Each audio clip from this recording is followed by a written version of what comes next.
আকাশবাণী কলকাতা। স্থানীয় সংবাদ পড়ছি অর্ক সেন। প্রধানমন্ত্রী নরেন্দ্র মোদী আগামীকাল একদিনের সফরে রাজ্যে আসছেন। প্রশাসনিক সূত্রে জানা গেছে, শুক্রবার দুপুর 2:30 নাগাদ প্রধানমন্ত্রী অন্ডাল বিমানবন্দরে পৌঁছবেন। এরপর সড়কপথে তিনি যাবেন দুর্গাপুরের নেহেরু স্টেডিয়ামে। সেখানে প্রধানমন্ত্রী বিভিন্ন প্রকল্পের শিলান্যাস, উদ্বোধন এবং জাতির উদ্দেশ্যে উৎসর্গ করবেন। এরপর দুর্গাপুরে বিজেপির একটি জনসভায় অংশগ্রহণ করবেন তিনি। সভাস্থল থেকে বিমানবন্দরে ফিরে শ্রী মোদী সন্ধ্যাতেই দিল্লি ফিরে যাবেন। স্কুল সার্ভিস কমিশনের নতুন নিয়োগ বিজ্ঞপ্তি ও বিধিকে চ্যালেঞ্জ জানিয়ে দায়ের করা আবেদনগুলি খারিজ সংক্রান্ত কলকাতা হাইকোর্টের রায়ের বিরুদ্ধে সুপ্রিম কোর্টের দ্বারস্থ হবে যোগ্য শিক্ষক শিক্ষিকা অধিকার মঞ্চ। মঞ্চের আহ্বায়ক মেহবুব মণ্ডল জানান, ডিভিশন বেঞ্চের রায়ে তারা খুশি নন। এর ফলে অনেকেই নতুন প্রক্রিয়ায় অংশ নিতে পারবেন না। গতকালই বিচারপতি সৌমেন সেন এবং বিচারপতি স্মিতা দাসদের ডিভিশন বেঞ্চ এসএসসির নতুন নিয়োগ বিজ্ঞপ্তি ও বিধিকে চ্যালেঞ্জ জানিয়ে দায়ের করা আবেদনগুলি খারিজ করে জানান, নতুন বিধি তৈরি বা শূন্যপদের সংখ্যা বৃদ্ধি কমিশনের নীতিগত সিদ্ধান্ত, তাতে আদালত হস্তক্ষেপ করতে পারে না। এর আগে বিচারপতি সৌগত ভট্টাচার্যের সিঙ্গল বেঞ্চের নির্দেশ বহাল রেখে এসএসসির নতুন নিয়োগ প্রক্রিয়ায় সুপ্রিম কোর্টে চিহ্নিত অযোগ্যরা বসতে পারবে না বলে ডিভিশন বেঞ্চ স্পষ্ট জানিয়ে দেয়। মালদার মানিকচকে বেসরকারি শিক্ষা প্রতিষ্ঠানের হোস্টেল থেকে অষ্টম শ্রেণীর ছাত্র শ্রীকান্ত মণ্ডলের দেহ উদ্ধারের ঘটনায় দ্বিতীয়বার ময়নাতদন্তের নির্দেশ দিয়েছে কলকাতা হাইকোর্ট। কল্যাণী এইমসে নতুন করে ময়নাতদন্ত করতে হবে তার ভিডিওগ্রাফিও। উল্লেখ্য, চলতি মাসের 2রা জুলাই ওই পড়ুয়ার দেহ উদ্ধার হয়।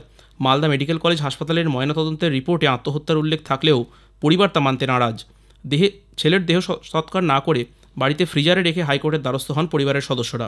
গত 14 দিন ধরে বাড়িতেই ছিল তার দেহ।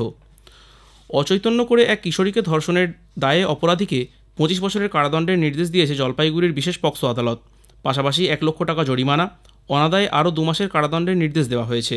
এছাড়া নির্যাতিতার পরিবারকে 5 লক্ষ টাকা আর্থিক সাহায্যের জন্য ডিস্ট্রিক্ট লিগাল সার্ভিস অথরিটিকে নির্দেশ দিয়েছেন বিচারক।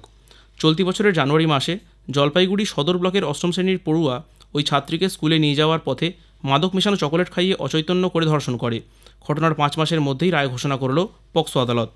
এদিকে পূর্ব বর্ধমানের দেওয়ানদিঘিতে 2 শিশুকন্যার উপর নির্যাতনের অভিযোগে এক ব্যক্তিকে পুলিশ গ্রেফতার করেছে। বাড়ির কাছে পার্কে খেলার সময় ওই 2 শিশুকন্যার উপর ধৃত প্রেম প্রসাদ ওরফে প্রেমচাঁদ বিমবংশী যৌন নির্যাতন চালায় বলে অভিযোগ। গতকাল তাকে বর্ধমানের পক্সো আদালতে তোলা হলে 3 দিনের পুলিশি হেফাজতে পাঠানো হয়েছে। দার্জিলিংয়ের ফুলমণি থানার জামুনিতে ধসে চাপা পড়ে এক শিশুসহ 2 জনের মৃত্যু হয়েছে। গতকাল বিকেলে বাড়ির কাছেই পাহাড়ে ধস নামলে পাথরের নিচে চাপা পড়েন 35 বছরের প্রণীত যোগী ও তাঁর 6 বছরের শিশুকন্যা সুমন্থা। তাদের উদ্ধার করে হাসপাতালে নিয়ে যাওয়া হলে চিকিৎসকরা মৃত ঘোষণা করেন।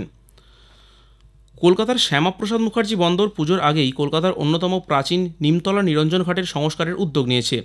PS group realty private limited নামে একটি বেসরকারি সংস্থার সঙ্গে যৌথ সামাজিক দায়বদ্ধতা কর্মসূচির আওতায় নিমতলা নিরঞ্জন ঘাটের পুনর্গঠন, সংস্কার ও সৌন্দর্যায়নের দায়িত্ব নেওয়ার ব্যাপারে বন্দর কর্তৃপক্ষ গতকাল এক চুক্তি স্বাক্ষর করেছে। ঘাটের নির্মাণ শেষে তা দীর্ঘমেয়াদে রক্ষণাবেক্ষণের জন্য এসএমপির হাতে তুলে দেওয়া হবে। পাশাপাশি প্রয়োজনীয় আইনি অনুমোদন এবং নিকাশ ব্যবস্থার ক্ষেত্রেও সহযোগিতা করবে বন্দর কর্তৃপক্ষ।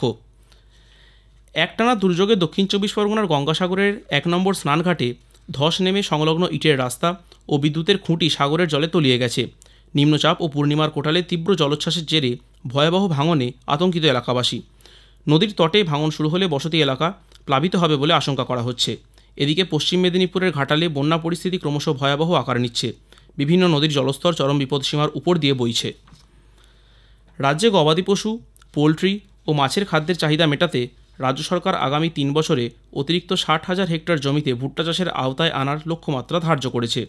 বণিক সভা অ্যাসোচেম আয়োজিত এক অনুষ্ঠানে রাজ্যের খাদ্য প্রক্রিয়াকরণ ও উদ্যান পালন দফতরের মন্ত্রী সুব্রত সাহা একথা জানান।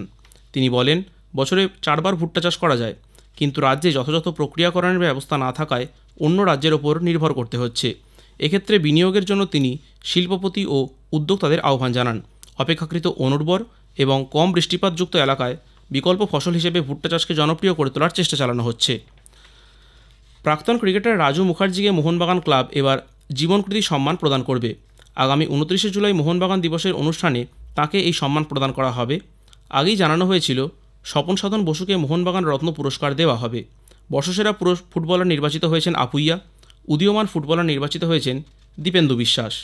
স্থানীয় সংবাদ শেষ হলো। এরপরের গ্রামীণ সংবাদ শুনুন বেলা 12টা বেজে 30 মিনিটে।